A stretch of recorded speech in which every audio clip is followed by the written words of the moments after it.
welcome to the round table. I'm Jennifer Eller, and with me today are my co-host and partner in crime. I'll add that back in there. I was going to say, you better wait. Dan's not in position yet. You can't get a picture of him Dan? yet. Yep. Come on, Dan. Mike Hill, and our producer today is Dan Smelser. Yay. And our guest today is Brad Dunnuck. Yay, Brad. Thank you. Are you from the Dunnucks around here? No, when we used to wrestle them. So there was a couple times where we were Dunnuck versus Dunnuck, but it wasn't the same family. Yeah, because we know Dunnucks from the Wells County. Yeah, there's a lot of, like I said, with a lot of people that wrestled that were named Dunnuck. So Okay. they asked the same thing. My family's from Albany Okay. area, so yeah. So are you a movie watcher, TV watcher? Oh yeah, anything? I'm a movie. I love movies. I like watching. I try not to watch a lot of it. My wife is going to watch this. My wife's desire is that I don't watch TV, but I love movies. I use them. I quote movies all the time. My wife, I can't remember what she told me to do yesterday, but I can quote 18 scenes from Goonies.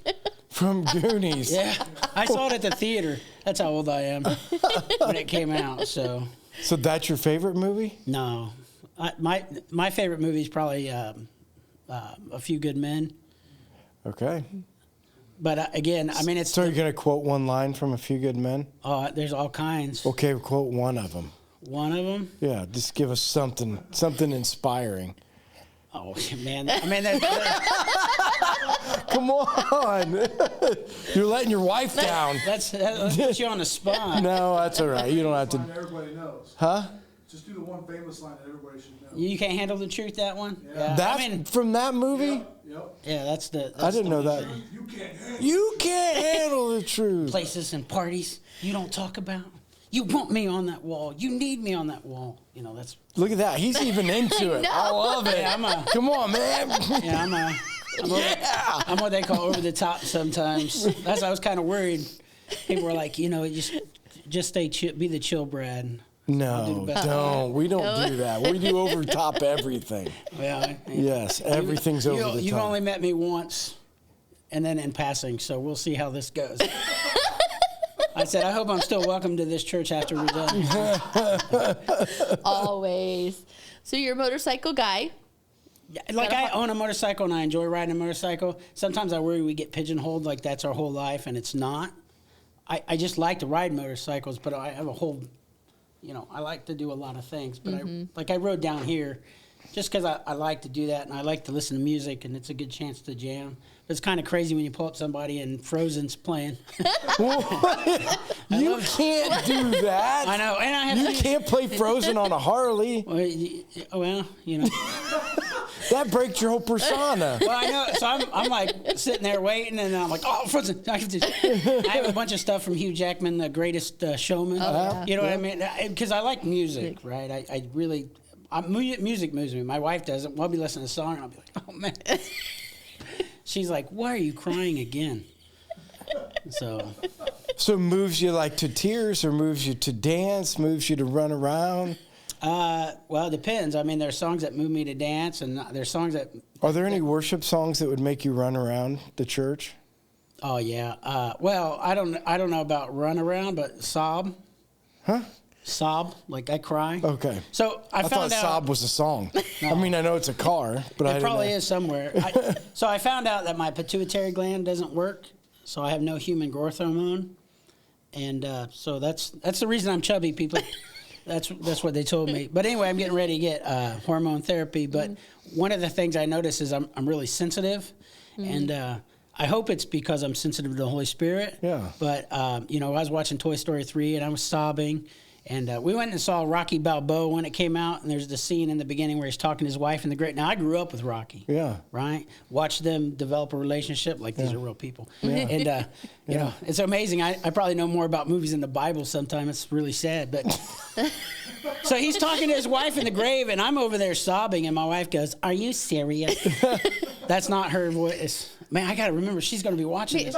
He's talking to what? Patty, I really adore you, but maybe she needs more of a heart or something. Well, I don't know. she's like, "Are you kidding me?" And I was like, "Look, he loved this woman." I said, "I see myself in this situation." Which Rocky did she die? It was Rocky Balboa. It was like all the Rockies, and then it's the one he made called Rocky Balboa. I have never seen that Oh, one. it's pretty good, and then it goes into the creeds, but yeah. So anyway, The Rocky Balboa is all of them together? no, it's after everything, and then so he still runs the restaurant, and his wife has passed, and it's him, going through that. I don't even think he boxes. I don't remember. All I remember is because the very beginning of the movies, he's going around to all the places where on their first date, and they flash back to it. Okay. And so I'm like, I remember seeing that in 1984 or whatever it was. So, and I like to say I'm a tough guy and I'm a Rambo, as you said, but the reality is at the end of the day, I'm pretty sensitive and. Well, tough guys can still cry. Oh yeah, I mean, and I cry like a man. Does that mean like you? I lie about it. Oh, it's really dusty in here. Pastor, you didn't put a lot of dust in Yeah. here. But yeah, so Okay. That's good. So are you a sports guy, following certain teams? I coached wrestling for a lot of years. I loved wrestling because it was the closest thing to Ranger training and Ranger school that I've ever experienced. And I love competition. And when you're standing on a wrestling mat, it's only you, right? Mm-hmm. You can't be like, well, the guard never passed it to me, or the quarterback never passed it to me, or they didn't block for me. It's just you, and you can tell who prepared and who didn't. I mean, and sometimes you're going to get beat just because, not that you didn't prepare, just the guy's good. Or, like the other thing is you're standing out there in a singlet. Yeah, I don't know why people think. I mean, how did they come up with that? Like, out of all the things that you could choose to wrestle in? I heard a story about that. It's a fashion. I don't know. I'm just saying. If you It's think harder about to it, grab things. If you have loose clothing that people Yeah, can you grab wanna be onto it. Okay, then and let's wear spandex and no shirt or something. Like, Isn't why that a kind of singlet? it? Isn't it spandex? it is. Well, yeah, I would say Kinda. it's kind of like spandex. So, yeah. know, like- and no Yeah. shirt. They don't wear a shirt either. Well, Well, it's full yeah, but disclosure, it covers up all of this stuff up here. Why don't you just What, wear a pair shorts? of shorts? I don't know, man. But then the shorts might come down, and that would be a That was bad my biggest thing was in wrestling. Like, dude, you want me to walk out there like your whole package is showing in front of everybody? And now, is this not true? That's like there's nothing left for anybody to. Disclaimer: I never noticed that. Oh, you liar! That is such a lie, Dan. How can you Dan, not? support me. Come on, you go out there and watch wrestling. Seriously? No one goes out. No coach goes out there and goes, "Hey, do a good job." By the way, man, did you see that? No, that's not what I no. meant. I'm just like embarrassing that like yourself of I don't know. I don't know. Either guess- way, so I mean, wrestling. yeah, I get it. I mean, I can understand that, but like when you're in the sport, you're focused on training and You're not winning. focused on what you look like, dude. What does Well, they say? I mean, if you ever hung out with wrestlers, dress good, play good. yeah. What I It's mean, kind of if like you, the guys in basketball you that never wear the sleeves. You never hung and- out with wrestlers, man. What are they doing? They're sitting there. Oh, yeah. No, Look, I think I got a vein, man. I think I got a vein. Here's the thing I didn't like about wrestling. So when you go to wrestling, most other sports, I mean, I don't know. There's like, it is kind of disgusting in the locker room.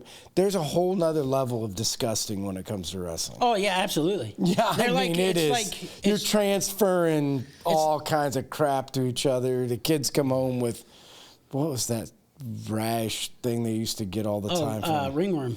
Yeah, they got that, and Yeah, but, I mean that's.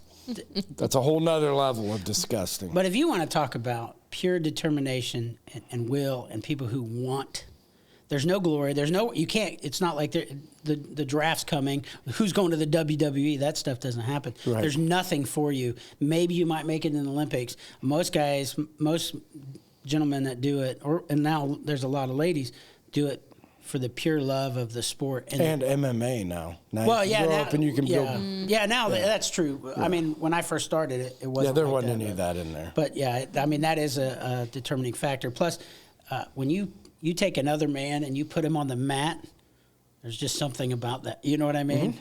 So, but that I love that sport because of the preparation and the mental. That's why I loved it. And and I coached it. I love coaching. You know, you got a good mix of teaching them to be good men, but also, you know. Are you from around here? I grew up in North Webster. I went to Wolvesey High School. Oh, okay. But see, in high school, I was a skateboarder, and I competed in skate competitions, and I played soccer. And I worked, so I didn't play soccer till I played a lot as a young man, and then I played my senior year. I ran cross country in junior high, and I was pretty good at that. But my parents didn't really take me to You're kind of like all over the place. Huh? You're kind of like all over the place. Yeah, I told you I was kind of a schizoid. No, I mean like, hey, I'm a skateboarder that went to being in cross country to. I didn't listen to skateboarding music. I listened to rap, right? I listened to and I had two types. What's skateboarding music? Like, I don't know, punk and ska. Punk? Yeah, hey, thank you. I knew Dan would know. Yeah. Dan knows I mean, that was the everything. style, but I listened to rap music, and I listened to, like, Who's your gangster favorite rap. rapper? To be honest, I don't really have a favorite rapper anymore. I mean, I have songs that come on. Okay, The problem like is, one of them that's like, I don't know. I mean, anymore, like, I don't know, because it's all, the stuff I listened to in the 90s was all gangster rap, talking about killing and murder. And there's a group called Grits. It's a Christian group that I Grits? Yeah, I've heard of. Yeah, what a name. Grits are the worst thing I've ever had in my entire life. But so my music's changing, right? Like I'm struggling right now on my music too, because I'm a rock guy. I really like rock, especially when I'm working out, which, as you can tell by looking at me, I do. Yeah. What kind of rock? Like, I like. are you the hair band? No. I just almost cussed. It's okay. I listen to, so I like the 3 Days Grace, and I like, which is not a Christian band at all. I like Linkin Park, but I found I found a whole bunch of Linkin music. Park is rock? Yeah. Okay, so I don't know. Oh, no, I don't know. I mean, I That's go to my the style. AC/DC, Nickelback. Now I listen to some of that, but I Motley really Crue. I found a bunch of bands I listened to in the early 2000s that were like, I found this one called 38th Parallel that I used to listen to, Jonah 33. It's so funny. Dan knows everything. I love it. This is what I love about Dan. We used to go on youth trips with him. Yeah, like he knows everything. He knows all the movies, all the songs. I love, like when I'm working out, I want to listen to, like I always ask the lady, because she plays two types of music. I'm like, are we listening to, Taylor Swift today, or are we listening to rock? And if she says Taylor Swift, then I put my earbuds in, and if we listen to rock, then Who works out to Taylor Swift? apparently a bunch of people that go to HIT class. Is that a class here? No, I go to the Y. Oh, okay. Because I live in Fort Wayne, so, it's called high intensity interval training. I do that, which I know I don't look like it, but I do. Yeah. But I like that, but I like to listen to, and lately I've really listened to a lot of Christian music, and trying to film I can't do worship music. I tried it one morning when I was lifting, and I was like, listen, I love you, Jesus, but man, this is not what you mean when you're talking about raising hands. You know, I need something to move me, not that, but there are a few worship songs out there that I love, and I listen to a lot. So. Yeah. Okay. Okay, perfect. So I'd ask you a couple questions, sent you a couple things to think about. And one of them was like, what did you struggle with before you found Jesus? And part of your answer was like childhood drama and not feeling loved and like sadness and stuff. So what was that early like childhood like? I mean, I grew up in the 80s, and then like I had a stepdad, and I would say he was a full-blown alcoholic drug addict. My parents were into drugs. I remember Sundays, my parents stoned out of their minds, sleeping while me and my sister running around in my underoos. That was Underoos. Yeah. Yeah. Like I had a Superman thing, and the underwear were Superman. Yeah. There's the people out there going, what is that dude? And there's other people going, I had a pair. But anyway, we'd run around the house, and their whole life was partying. And then, it was your typical 80s where love is just not really in the house. And then my mom got divorced and married another guy, and he was kind of now I realize that I was a pretty mouthy kid. So I mean, being a stepdad is not easy, and I didn't like him. I assumed he kind of liked me, but it was rough. Like my mom would take me shopping. She would say things like, "Don't tell Doug I bought these." What's that translate to a kid? You're not worth buying things, so don't tell nobody that I spent money on you. And I had low self-esteem as a kid. I was skinny and scrawny, and like I was really athletic, but I was lazy. I didn't get good grades, and I didn't really know who I was as a young man. Just kind of floating through life. I wanted to be liked. I wanted to be cool. I didn't understand. I knew about God because a lot of people had talked to me about the Lord. I remember one night some kid was telling me all about Jesus, and I'm like, I'm in. I don't know how many times as a teenager I prayed and accepted the Lord, and I don't want to debate whether I was actually saved at the time or not. It doesn't matter to me, but those are conversations I had so I had an idea, and that's back when Christianity and faith by a lot of people were how you don't smoke, dip, or chew, or run with those who do. As long as you follow that commandment, you're good. And so as a young man, I had an idea of what I thought God and Jesus and faith were, and I was trying to be a good person. And but my family, like my grandparents, I was close with my grandparents, but it's just not a lot of love. And there were some things that happened to me as a young man that, everybody has an uncle. Let's just put it that way. You know what I mean? And it does a lot. I'm like, was you sleeping with someone else? Like, was your uncle or something? No, okay, I'm just. Everybody's got an uncle. You ever had that creepy uncle that just kind of puts his arm around you a weird way? Oh, got it. Yeah. No, but everybody has one. Yeah. Not to put my business out there, but don't ask me about my uncle. He got murdered, not by me. Oh my! So he's long gone. And the crazy thing is I would almost guess that he's in hell, and I feel bad for him because I think a lot of what he went through. I'm not exonerating him at all. Like, I'm not trying to make an excuse for him or anything, but it's sad when you start thinking about people that ultimately that he's probably burning in hell. Yeah. So, and there's a part of me at one time was like, good, but there's a part of me now, the more I learn about Jesus and who he is, you kind of feel sorry for him. Yeah. Does that make sense? Saying it sounds weird, and I don't want people to be like, oh, look at this guy. And I don't mean it that way. Just the level of forgiveness that Jesus had for me, right? And that he never got to experience that. He got murdered, and I would assume his life was just as dirty and raunchy through the whole thing. And when you live in that lifestyle, it's dark and it's miserable, with moments of gratification, and then back into that pit of hell, right? And never have a chance to look and go, hey, I don't have to live like this. So but my younger years were, and I always thought I was kind of a dork, but I ran into people from high school, and they're like, no, we thought you were cool. And I was like, man, I thought I was the biggest, dork in the world. And so my perception of myself was not the perception of other people, not the cool, sophisticated fellow you see sitting before you now. That's right. So you never really went to church or anything through high school? I like with my buddies. Yeah, but nothing that's like on a regular basis. Oh, no. I did. I think I went on a ski trip with a youth group one time, but I don't remember a lot of discussion about the Lord. Yeah. I worked with a lady one time, and I was out skating, and she came and talked to me, and I was ollieing down steps. Ollie's when you jump the board down steps. She came over and said hello. I worked at a factory at the time in the summer, and she told me all about Jesus, and she made a statement. I'll never forget this. She made a statement about the Lord, and I said, man, it almost feels like this is the time where I got to make the decision. Maybe I'll be dead next week. And she said, maybe that is. Well, praise Jesus, I didn't end up dying.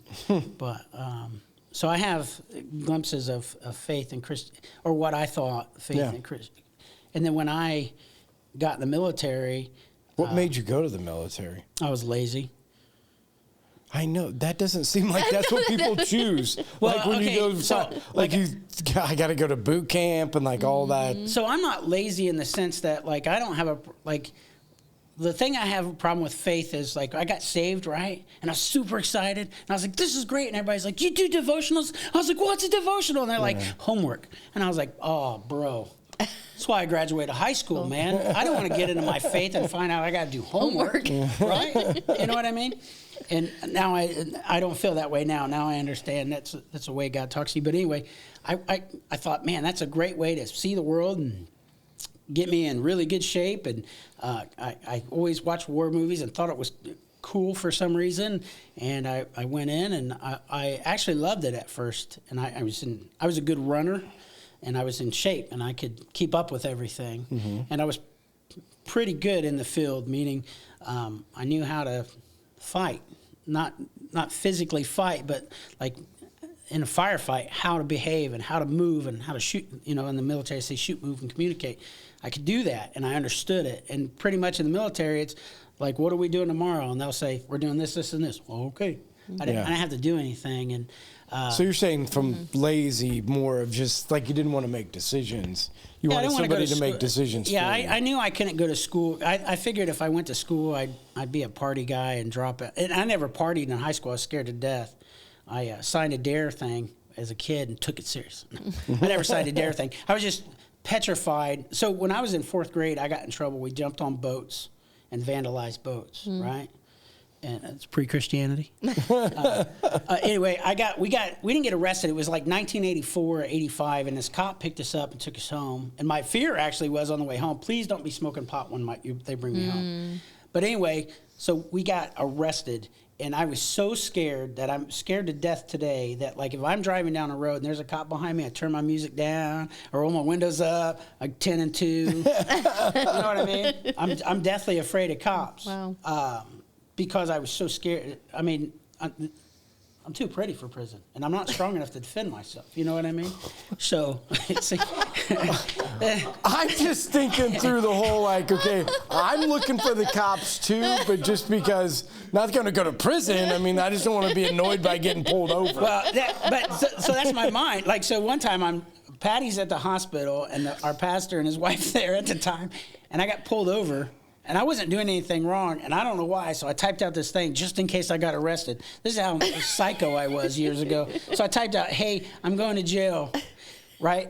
And I was sitting there, and so the cop comes up, and he's like, hey, I noticed your light's out. And I said, yeah, I knew about it. I found out today. He goes, okay, you're going to fix it. And I said, yeah, I actually, and I pulled out, I had that ball. I said, I'm actually, when I get home, and I actually sent sin. So Patty's laying in a hospital bed.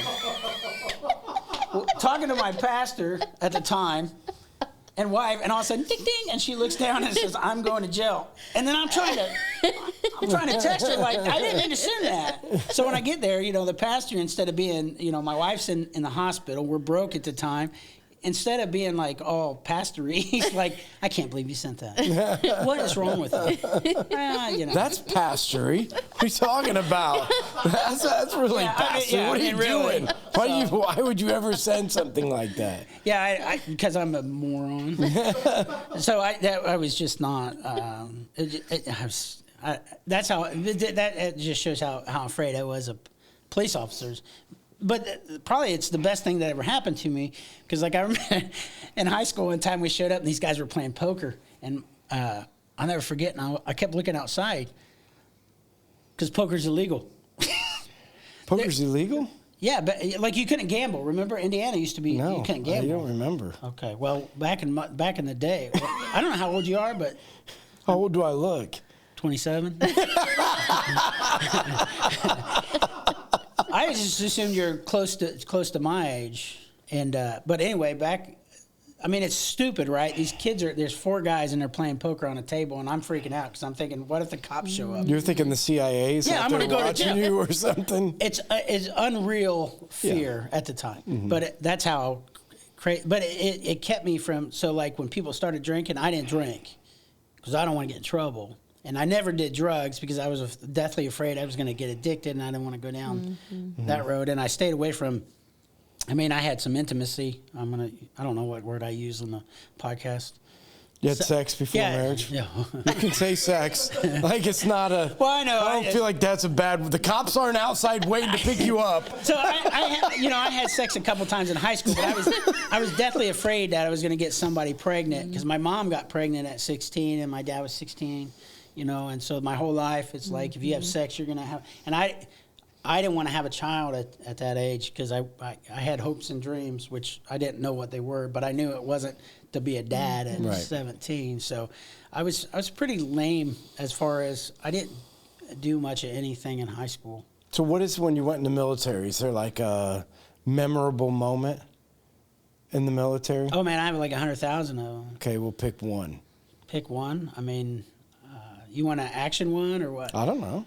Well, so Yeah, an action one. So we're in training, and we're going to Shugart Gordon, and it's a city. It's a mock city, right? Mm-hmm. It's in Fort Polk, Louisiana, and we're flying in, and we're 3 birds, and it's trail right, I believe. So you got a bird here, a bird in the middle, and then one right behind there, and it's a real small LZ. And as we're coming into this LZ, they're dropping RD simulators, so flashbangs, real bright and loud bangs, and then people are shooting from the city and in the woods. So as I'm sitting there in this Black Hawk helicopter, I look over and I see this thing go past me, and I realize it's the blades, because of where the helicopters are sitting, our blade is here and their blade is here, and it comes almost right next to us. And the guy in the back's like, "Oh my gosh." That's not what he said. He said God. But what had happened is they talked to each other, and this guy flew out this way, and we dropped straight to the ground. Well, when we dropped straight to the ground, I jumped out, and I was fighting, right? I'm shooting at guys, and all of a sudden I have this like sense of like, what is going on? And I look up, and there's a tire coming down. And so I rolled out of the way, and as soon as I rolled out of the way, the next helicopter landed right next to me, and dudes started jumping out. And I'll never forget, the guy goes, "What are you doing?" It's like I almost got killed.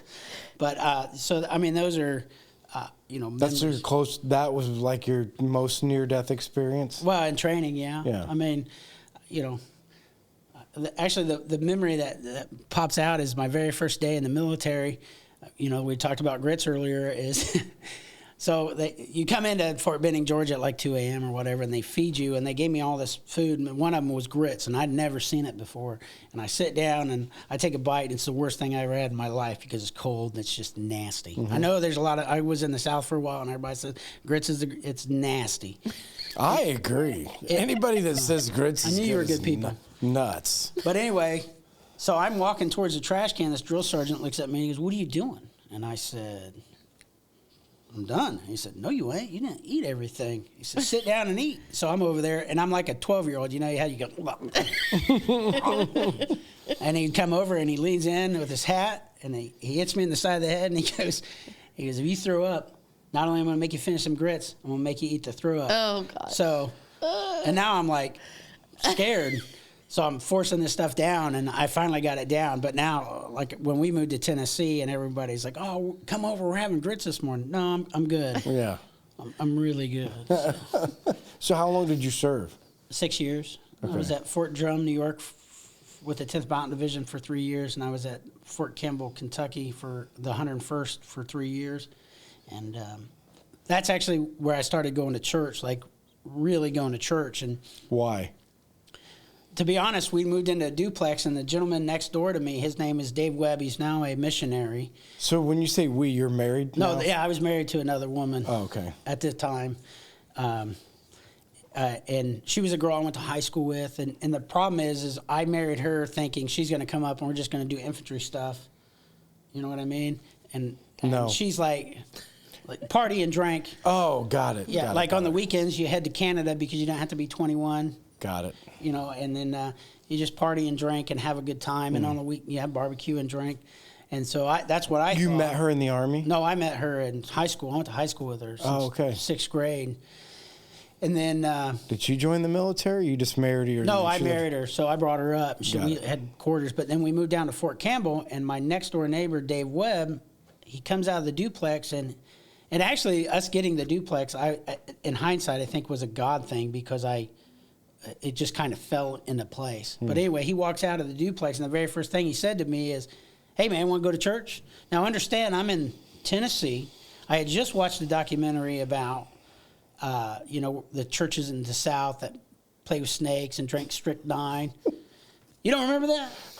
I do, but like, why would you watch that? Like, No. I mean, you just happened to be on TV at that time. Got it. It's not like I picked it. It's we had 17 channels at that time, unless you had cable. But anyway, right down the road, on the opposite side of the road, was a house with a swastika hanging out. And the first thing this dude says to me is, "Hey, man, want to go to church?" And I was like, "Sure." So I go to church, and it's called Woodlawn Church of the Nazarene, and the pastor's a younger guy, and so. Like, hymns are great. I have some hymns that I genuinely love, but I'm not a fan of singing them every week. Okay. Right? And there's nothing wrong with it. I get that there's people that are blessed by it. Amen. And like I said, there's several that I really genuinely like. But I don't want to do that. I'm a young guy. I'm in shape. And so the pastor, he plays guitar and he golfs, and we get in there the first time, and this is when they had overhead projectors. They still put the words on the overhead projector. Oh, yeah. It's early. It's still in the 90s, right? Because I got saved in May of 1997. And I started going to church at first because the people were cool. Because most of the people in that church were military, so they didn't have families. Mm-hmm. So, like, at the end of the service, you didn't go home to your, hey, see you guys later, we're going to grandma's house. Because there's no grandma. Mm-hmm. Right. So everybody's like, hey, what do you want to do? Oh, I don't got anything to do. So your family became the church family, and you became really close and tight. And it was young military families, young people. Like I said, the pastor, his name was Pastor Casey Shore, and he was a different kind of dude, man. And he played guitar, and he golfed, and he listened to rock music, loved rock music, but he loved Christian rock music. And at first we started going to church, and I was like, this is cool. If I didn't have to put up with that 35, 40 minutes of sermons on Sunday, this place is great. You know what I mean? We'd go on Wednesday, and Nazarene Church at the time is Sunday morning, Sunday night, Wednesday, right? Mm-hmm. You go to church that. Wednesday night we had a meal, so we'd always go and eat and sit through class, and I would just sit over there and listen. And actually, they had a thing I'll never forget. Am I talking too much? No. So they had a thing, it was called Dinner for 12, Room for 14 or something like that, and we got invited, and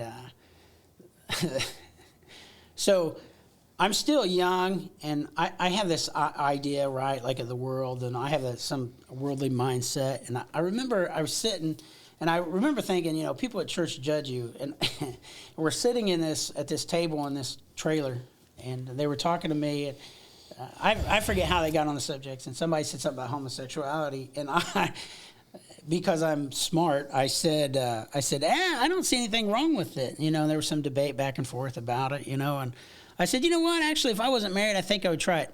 Not true. I don't believe that at all.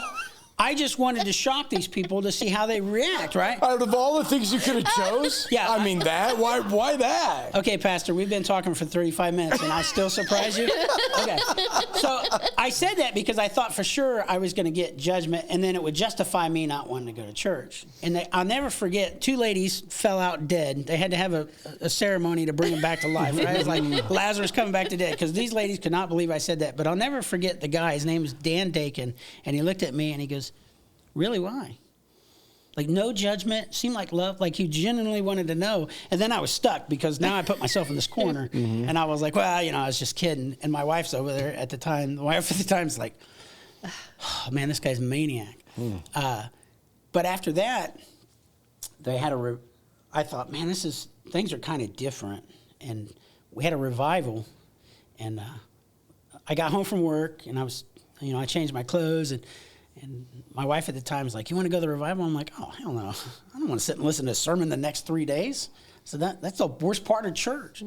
So we went in town, and when we went in town, a spark plug flew out of one spark plug came undone. Well, I didn't know anybody's number. We didn't have cell phones at the time, you know what I mean? And the only people I knew were people we went to church with. So we called the church, and Richard Dakin, Dan Dakin's brother, was back on leave. He came and picked us up and took us home, and we're sitting at home, and I said, well, we have to go now. Yeah. Dude. They know we're at home. Because they would cut, like, if they didn't see you one weekend, they'd call you. Yeah. Or they'd show up, like if you didn't be there a couple weeks, they'd show up at your house. Hey, man, just making sure you're okay. You know what I mean? Yeah. But like genuine. And so I was like, well, we got to go because we're going to have people showing up at the house and they'll bring cookies, you know? So we go, and a guy named Ken Dove was preaching, and he had something wrong with his hands. Like his fingers were all messed up, so his hands were, and just a nice guy. And he started preaching, and he was hilarious. And I was like, holy cow, you can laugh in church, you know? And all I remember is I was sitting there just in awe, laughing. And then at the end, right, he has an altar call, and I was like, well, I go down and I'm at the altar and I'm down there and I'm just like, and the guy comes down and he touched me. He said, what are you doing down here? I said, gotta be honest, I don't have a clue. Mm-hmm. So he asked me a couple questions and I said, yeah, I want to accept Jesus. And so I did. And the funny thing about that story is the next day I get to work, right? I'm an infantry soldier. I'm sitting in the room. There's a Penthouse magazine and I'm flipping through this Penthouse magazine, right? Not for the articles. So I'm looking at this dirty magazine, and my buddy walks in, and he goes, hey, man, how's it going? And I said, good. I said, you'll never guess what I did last night. He said, what? I said, I got saved, going to heaven. And he goes, oh, yeah? He goes, what are you doing? I go, I don't know. So I closed the magazine, and I was like, well, that's kind of stupid. But I use that story a lot because just because I had an encounter with Jesus, like the changes, like after that came, but it wasn't like the next day I woke up and all of a sudden I was like, oh, look at me. Mm-hmm. It was weird because I fell in love with Jesus. Like I wanted to tell everybody about Jesus. And as you can tell, I'm a pretty vocal dude, right? And so I started talking to people about the Lord and they'd be like, yeah, I want to, you know, it was like 4 days into being saved. I'm like, you should meet this guy. Like I'm a car salesman, right? Mm-hmm. You should get some of this. Mm-hmm. The people are like, I'm in. What do I do? And it's like, oh man, I don't know. Let's pray together. Okay, dear Lord, you know. And then I get all, you know, old King James on them, you know. Thouest Lord, because I want to sound biblical, because I had no concept of what I was doing or saying. But I grew in the beginning, like. My spirit, and I was praying. I was a young man, and I just started out good, and I went south. Then it went what? I went south. Why'd it go south? I got to be honest. This is why, because I stopped being and started doing. So I could talk to people. I started working with youth, and the youth group explodes, and you had mentioned that you were, and that is the political. Like, I didn't realize how political it was. And all of a sudden, I became a punching bag. If mom's mad about something and she felt like I sneezed wrong, I was in trouble. Mm-hmm. I said this wrong, or I didn't react the right way. And I'm 22 years old, and my Bible knowledge, like I was reading the Bible and retaining. We'd be sitting in classes, and people would be talking, and I'm like, no, that's not right at all. You know, I shared that in the class. It's like, no, that's not what he's saying. Mm-hmm. And people that are 45 years old are looking at a 22-year-old kid like, shut the hell up. You have no concept of what you're talking about. And probably the reality is there was times I was right, but in that case, I wasn't. I didn't have I shouldn't have been saying what I was saying. But my knowledge grew, and everything's running out of time. Sorry. Oh, no, you're good.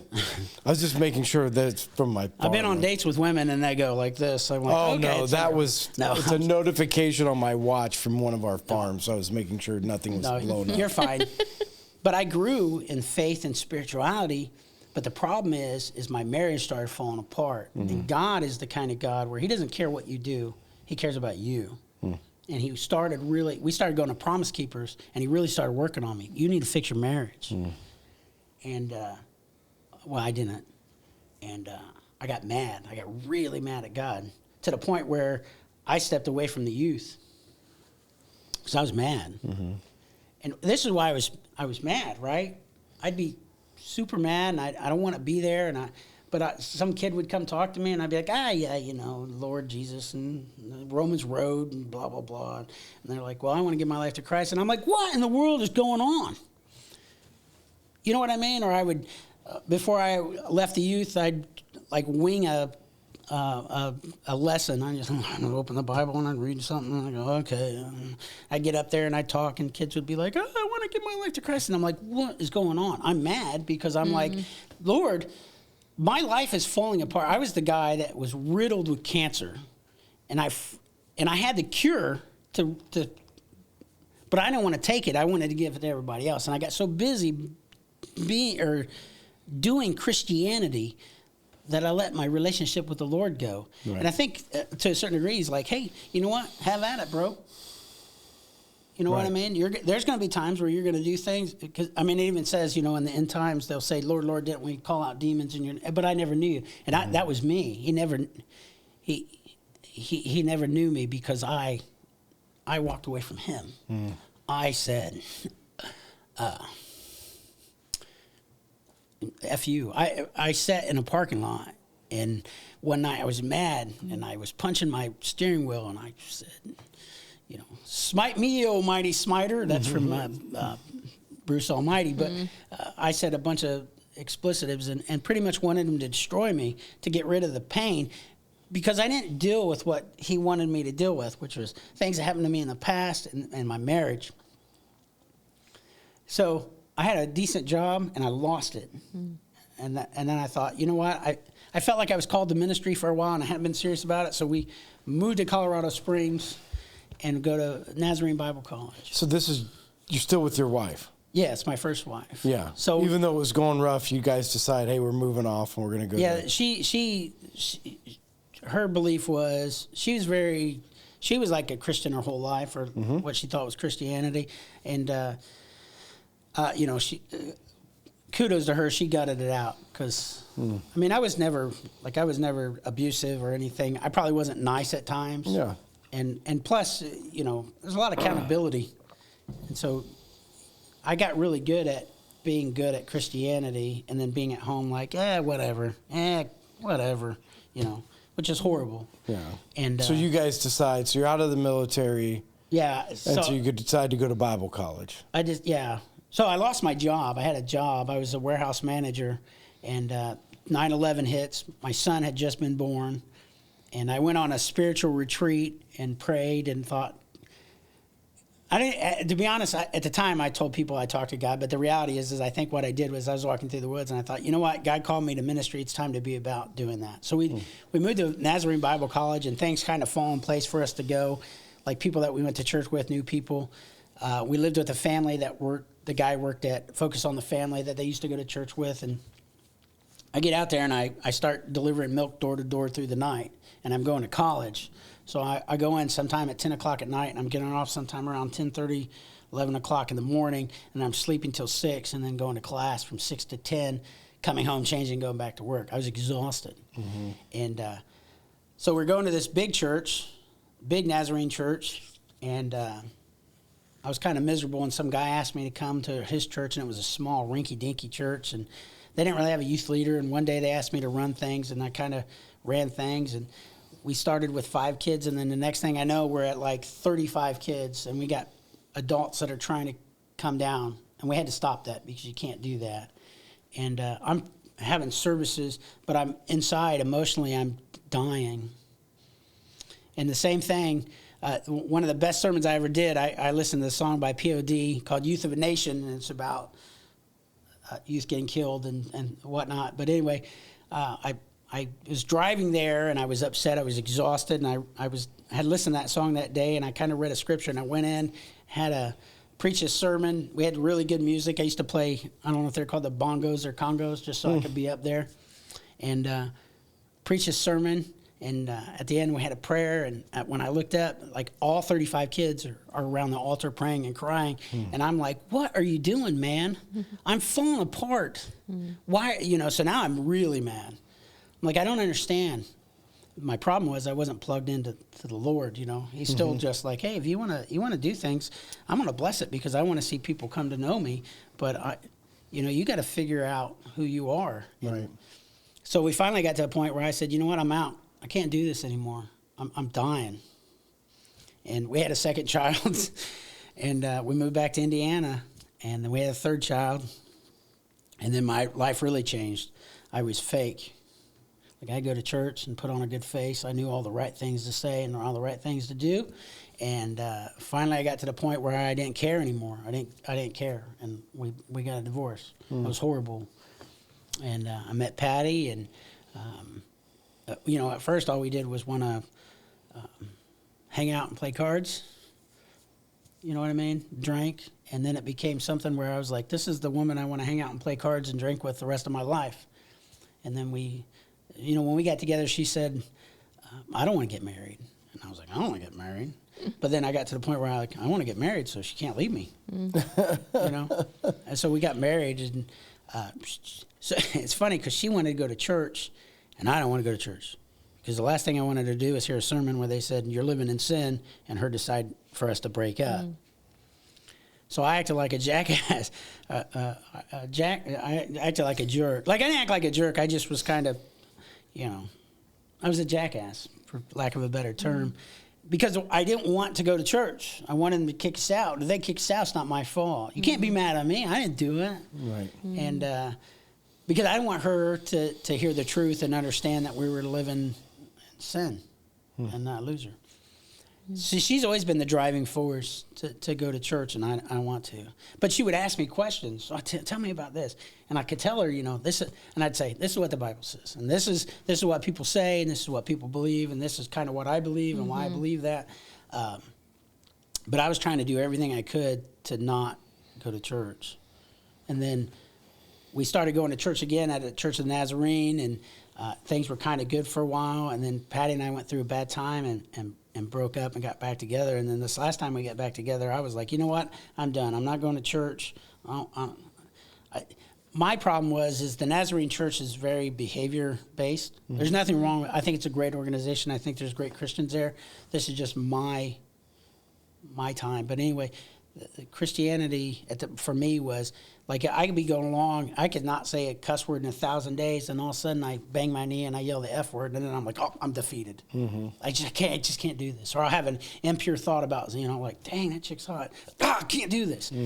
You know what I mean? All of a sudden I was either in heaven or I was in hell, and it would just depended on how I acted in the moment. And that's a horrible way to live, because that totally gets rid of grace and mercy. Not that you go out and you sin like crazy knowing that you have grace, but at the same time, salvation is not something you're just walking down the street and, oh, I lost my salvation, I better turn around. But so when we got back together, we were just like, listen, we're just going to have fun. And we call it a party lifestyle. Like, I've never done drugs in my life, because I was even as an adult, I'm deathly afraid of it. But we drank, and we had friends. We'd go hang out and spend the day on the lake and drink and get drunk. And, so we kind of lived this, what I called the party lifestyle. And then one day Patty said, I want to go to church. So I told her, I said, this is what I'm going to do. I'm going to go to church, but I'm not changing anything. Now, if the Holy Spirit moves and works, me fully knowing in my head that at some point that I'm going to have to come to a decision, because I'm either going to feel so guilty about not being with God, or, that I'll turn, or I'll leave. Right. So we started going to the Point Church in Fort Wayne, and they're a big church. And I'm not saying there's anything wrong with that church at all, but we didn't feel welcome. It was we just seemed like, it didn't seem like people even cared that we were there. Right. Or they did, it was one of those, oh, we're so glad you're here. 5 minutes later, they couldn't tell you what color shirt I was wearing, because they're saying that to every single, and I get it, right? If you have, 200 people coming into service, it's hard. So I'm not blaming them. So my daughter-in-law, Mariah Blackburn, got baptized, and by this time I had started really thinking, man, maybe I really need to reconsider my thoughts. So we come to church here, and it's a baptismal service, and I walk in, and I was like, it feels different. And baptismal service started, and I started crying. I watched my daughter-in-law get baptized, and I watched people get baptized, and I'm sobbing. And there's a part of me like, go up there and get baptized. And I'm like, no, you've been baptized before, And I turned to Patty, and I'm crying, and I said, I think we should come here. And she's like, okay. So we started coming here, and for a while I was still just kind of like doing my thing, like at work. Like, I'm the funny guy. Like, I'd done stand-up comedy in the past, so people try to mess with me, but I destroy them. But it's not like nice stuff, It's not like, I bet you put the toilet seat down when you're done. You know what I mean? It's like, You know, it's like really bad stuff where you're really cutting down on people. I mean, they're cutting down on me too, but I just, you know, I lay into people, especially if somebody tries to make fun of me. I just decimate them to the point where they're, if they make fun of me, I make fun of myself twice as bad so that they feel stupid, right? They'll say things. But anyway, I started kind of changing. And then really one day, I don't remember the sermon. I can't, you know, everybody's like, oh, the sermon, what'd you get out of the sermon? I'm like, dude, I don't remember. All I know is right now I feel really convicted and I need to do this. So one of your sermons, I went and volunteered to help out with the youth. I said, well, I got to start somewhere. I have a message inside of me and I want to tell people about the Lord. And it's growing. Like I want to tell the whole world, but I don't know how to do it. Like I know how to do it, but I mean, so I started there and, now I want to get baptized and, but, you know, somebody asked me about being on the podcast and I said, what I really want to get across to people is love. Like I should have been murdered a long time ago. God should have kicked me to the curb a long time ago. But grace and mercy is more than I can't even begin to put into words what grace and mercy means. And so when I look at people in this world, I used to say this all the time and it made people mad, is the worst people I ever knew in my life were Christians and some of the meanest people. And that the problem, and I would tell people, hey, some of the problems with people in the world today is our fault because we didn't love people where they're at. We attack people. You know, look how you're dressed. Look how you talk. Look what you say. Look what you do. Look, I can't believe you're doing this. Some people have no concept of sin. That's just who they are. Right. Like when I was a teenager, I had no idea that I didn't smoke. I was never cool enough. But I never had any. And I'm not saying smoking's a sin. I understand. You know what I mean? There was just things. There wasn't a concept, so it shouldn't be a sin. Yeah, I had no concept of what sin was. I had no idea, you know. And I had no idea about a relationship with Jesus. You know, a lot of people always really focus on getting saved. And I at this age, I'm like, you know what? Yeah, go to heaven. But if your whole point is to go to heaven, then you missed everything about faith. Right. You missed the whole point. Right. Right? The whole point is to have a personal relationship with Jesus Christ. Now, that guy that was on the cross that said, hey, when you get to paradise today, hey, praise God, he's in heaven, right, with Jesus. But he missed it all. He lived a life in hell. Right. You know what I mean? Yeah, the journey. Yeah. The journey of being in a relationship. Yeah, and so I just started praying. Like I go in my closet now and pray, and because I used to pray next to my bed. Well, my shift changed, so Patty's in sleep, and if you know my wife, she's you don't wake her up. Right? I love you, baby.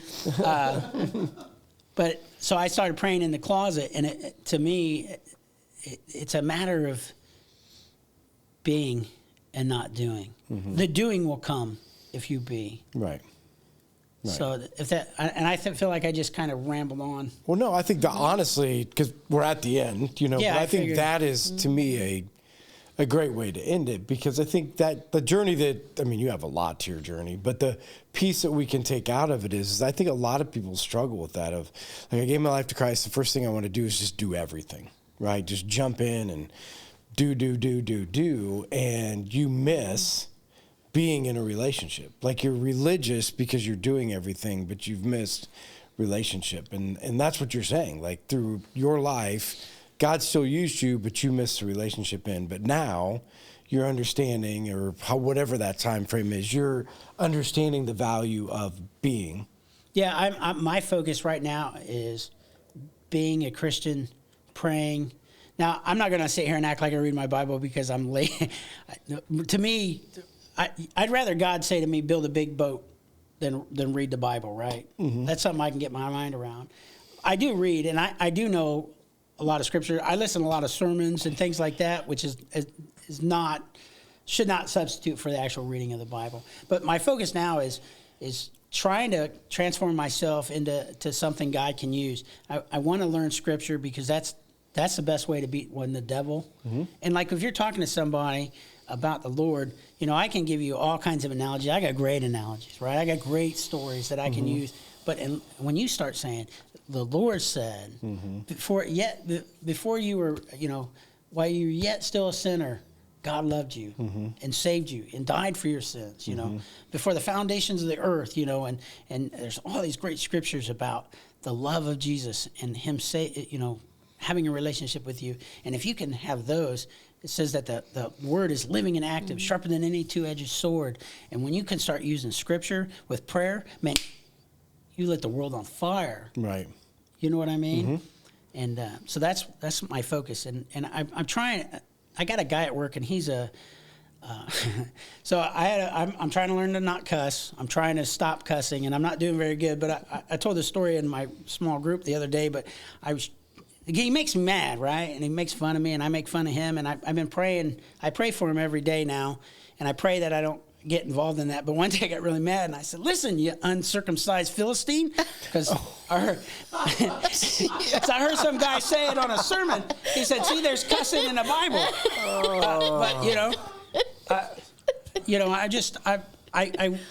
I prayed too before I came here. I said, "Hey, Lord, I want this to be about you. I don't want to, because I was always a performer, right? I wanted to be a stand-up comedian. I still have a dream, right? I want to do stand-up where I start pre-Christianity, becoming a Christian, after becoming a Christian, my fall away, and then so that at some point everybody in the room is laughing, but they're going, yeah, I'm there.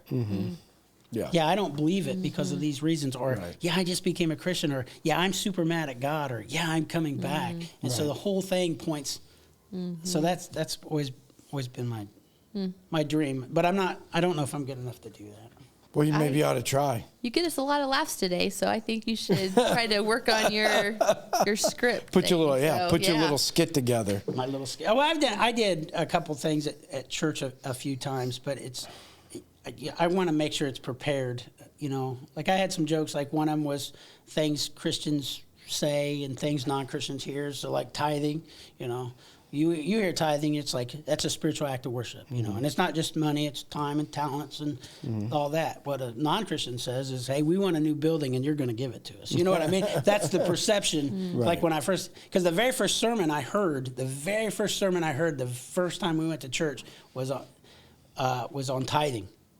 Because I told my wife at the time, I said, if we go to church and we start asking for money, we're out of there. Well, we're sitting in a spot in the middle, and he says, we're going to talk about tithing. And he starts talking about money, and I was like, man, how am I going to leave? Yeah. Because there's people on both sides of me. Yeah. So, but. Well, I mean, again, to kind of wrap it up. So obviously, things that we can learn. So the idea that we need to focus on, just what you said, if we can focus on prayer, and we can focus on being in relationship with him, God can use us. I mean, that's essentially what you were saying, there at the end, right? Yeah, the greatest commandment, they asked Jesus, what is the greatest commandment? He says, love the Lord your God with all your heart, soul, and mind. But he doesn't stop there. He continues on and says, the second is like it, love your neighbor as yourself. But he doesn't stop there. He goes on and says, all the laws and prophets hinge on these two things.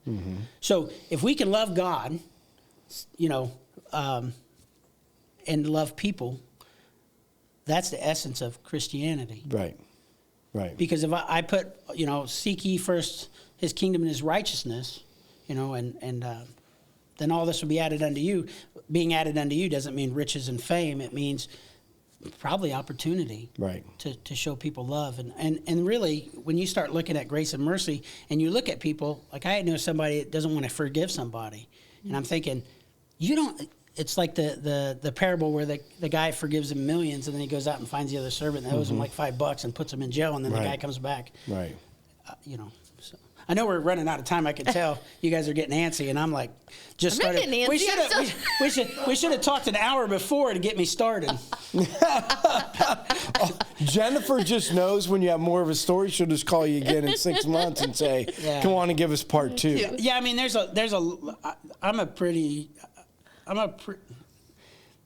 I love Jesus, and I want the world to know it. And I think now tonight I'll be like, man, I didn't say that. I didn't think that. But I do appreciate you guys giving me an opportunity to be in here. And and speak with you guys today. And I hope you out there. Yeah, there you go. Give him the pitch right now. This is it. Yeah. Right here. The pitch is love the Lord with all your heart, soul, and mind. And that will drive you to love others the way they're supposed to be loved. Mm-hmm. There you go. So when this comes out, make sure that you like, share, comment so that we can make sure that it gets on other people's feed.